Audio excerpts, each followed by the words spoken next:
Hola chicos, el día de hoy estudiaremos el simple present, pero para terceras personas. ¿Cuáles son las terceras personas o third person? Son los pronombres que hasta el momento no los hemos utilizado en nuestros anteriores videos, como el he, she y el it. Estos pronombres los hemos estado evitando para poder trabajar el día de hoy con esta gramática. Recordemos, he, it's to talk about a person, a man, un hombre. She es para hablar sobre una mujer, ella. Y el it me sirve para hablar sobre animales e incluso sobre objetos. Voy a tratar de dibujar un gatito para que se percaten, ¿ok? Bueno, es un gatito medio raro.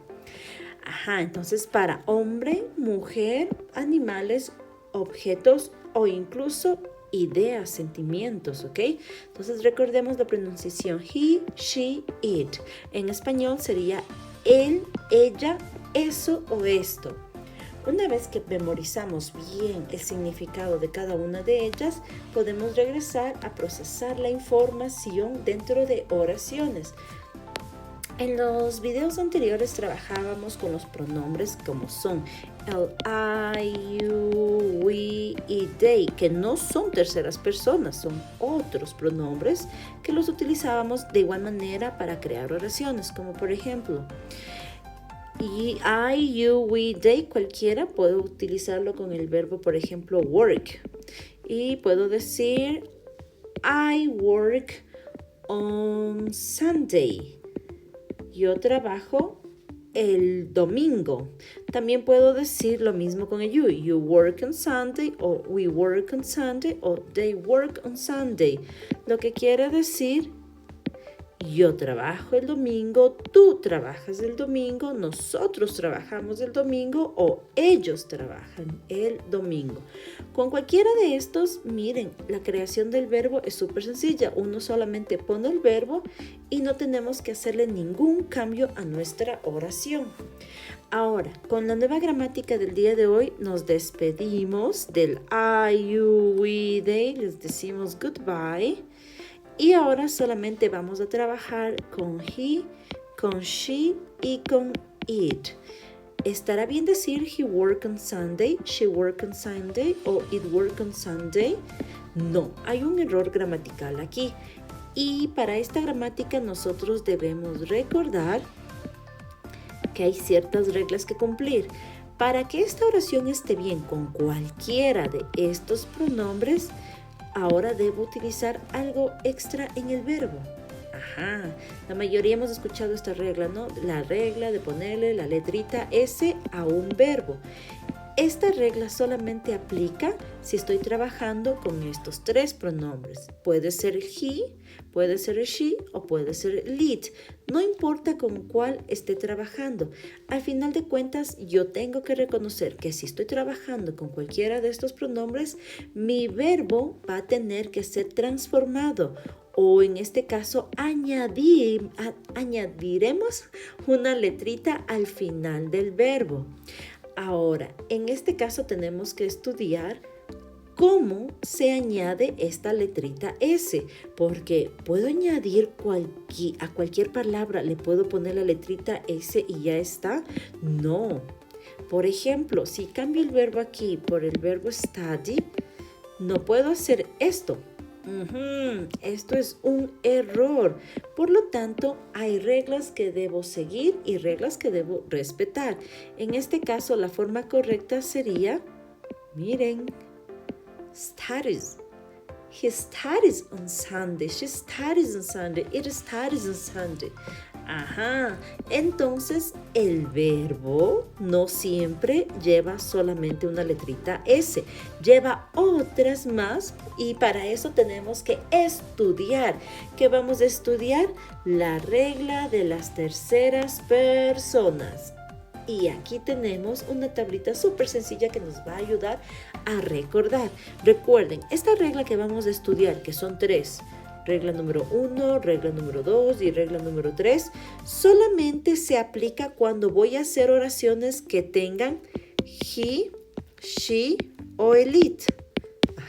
Si tienen oraciones donde tienen I, you, day, no tienen que aplicar la regla que estamos a punto de aprender. Solamente se aplican si vamos a trabajar con he, she y el it. Solo ahí tengo que memorizarme esta regla.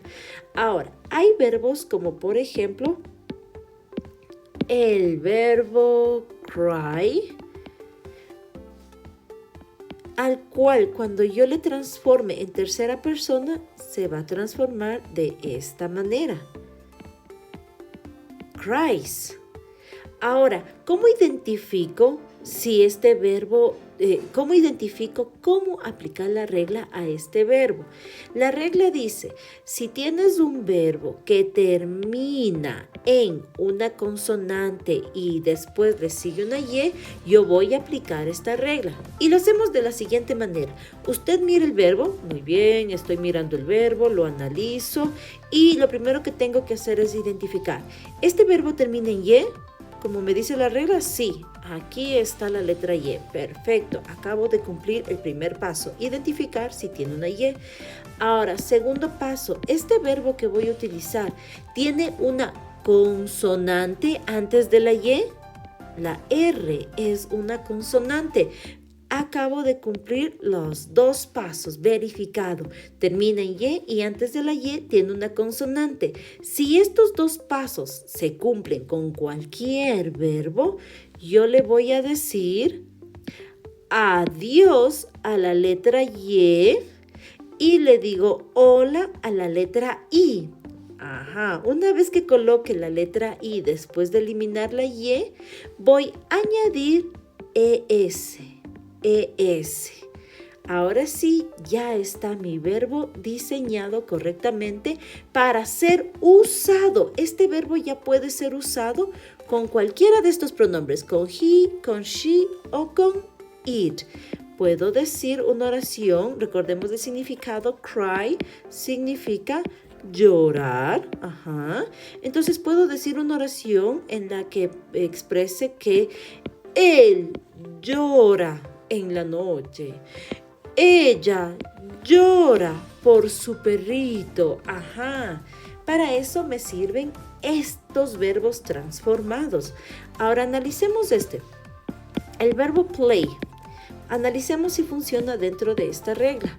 ¿Termina en la letra Y? Sí, perfecto. Primer paso cumplido. Antes de la letra Y tenemos una consonante. La A no es consonante, es vocal. Entonces no aplica al final. Play no está dentro de la regla número 1.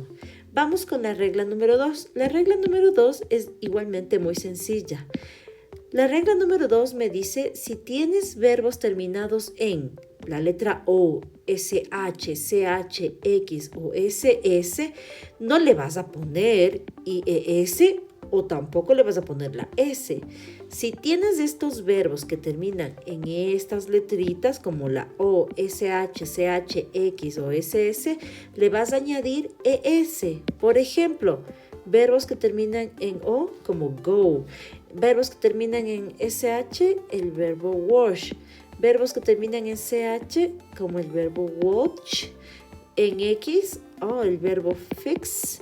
Y SS como el verbo kiss. Perfecto. Una vez que ya tengo los verbos, voy a transformarlos en tercera persona. Recuerden, las terceras personas son aquellos verbos que tienen una forma diferente de terminar cuando estoy haciendo oraciones con he, con she y con it. Cuando yo identifico que termina en O, SH, CH, la X o SS, voy a añadirle ES. Por ejemplo, go, le añado ES. A wash, le añado ES.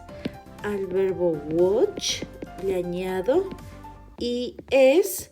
Al verbo fix, le añado ES. Y al verbo kiss, le añado ES. Ajá, ahora sí están completamente transformados. Y ya no digo go, ahora digo goes. Ya no digo wash, washes, watch, watches, fix, fixes and kisses. Ajá. Ha cambiado la pronunciación porque hemos añadido ES. Y finalmente, la regla número 3. La regla número 3 es la más sencilla de todas. Por ejemplo, si yo pongo el verbo work, si yo pongo el verbo play o si yo pongo el verbo live. Cuando yo pongo todos estos verbos, ustedes pueden estarse preguntando ¿cómo reconozco qué verbos van a ir solamente con la letrita S? Esta es la más sencilla. Percatémonos, work termina en la letra Y, no, ¿verdad? Por lo tanto, work no pertenece a la regla número 1. Play termina en la letra Y, ajá, pero antes de la Y tiene una vocal. Entonces no pertenece a la regla número 1. Live termina en la letra Y, no, entonces tampoco pertenece a la regla número 1. Verifiquemos ahora si pertenecen a la regla número 2. Work termina en O, SH, CH, X o en S, no, ni play tampoco, ni live tampoco. Es decir, si mis verbos que están en la regla número 3 no pertenecen a la regla número 1 y no pertenecen a la regla número 2, por lo tanto, por lógica, van a pertenecer a la regla número 3. Lo que quiere decir que para transformarles en tercera persona, solamente voy a añadir la letrita S. Works, plays y live. No se confunda, play no funciona en la regla número 1. ¿Porque tiene Y? Sí, pero ¿tiene consonantes antes de la Y? No. Por lo tanto, es parte de la regla número 3. Recordemos que esto solamente funciona cuando hago oraciones con he, con she y con it. Ahora, una pregunta de prueba para todos ustedes. Tengo un verbo especial, el verbo have o el verbo tener en español. ¿A qué regla creen ustedes que pertenece have? ¿Pertenece a la regla 1? ¿Pertenece a la regla 2? ¿O pertenece a la regla número 3? ¿A qué verbo o a qué columna pertenece el verbo have? Have podría pertenecer a la regla 3 ya que no termina en y tampoco en O, SH, CH, X o en SS. Por lo tanto, debería estar ubicado aquí y le ponemos la letrita S. No, have es un verbo especial, es decir, tiene su propia regla. Cuando vayamos a trabajar con have, debemos recordar que have tiene su propia forma de escribirse cuando hacemos terceras personas y su forma es has. Ajá. Es, por así decirlo, una regla extra, digamos que es la regla número 4, pero yo prefiero solo quedarme con 3 reglas, 1, 2 y 3 y la regla especial para el verbo have, ¿ok? Una vez que memoricemos súper bien esto, vamos a poder crear oraciones con cualquier verbo y ya no vamos a cometer ningún error, como por ejemplo, she studies on Sunday. Hagamos una diferente con el pronombre he. He, y les doy el verbo work. He work on Friday. Él trabaja el viernes. ¿Qué le pasa a mi verbo? Exacto, no está transformado aún para terceras personas. Y debo recordar, ¿el verbo work está en la regla 1? ¿Está en la regla 2? ¿O está en la regla 3? ¿O acaso es un verbo especial? Ajá, el verbo work está en la regla número 3. Por lo tanto, solo necesito añadirle la letrita S. He works. Esta regla es súper sencilla. Lo único difícil es que el rato de hacer oraciones se nos olvida aplicar la regla. Y por lo general dejamos así. He worked on Friday. Es decir, ahora debemos estudiar esta regla.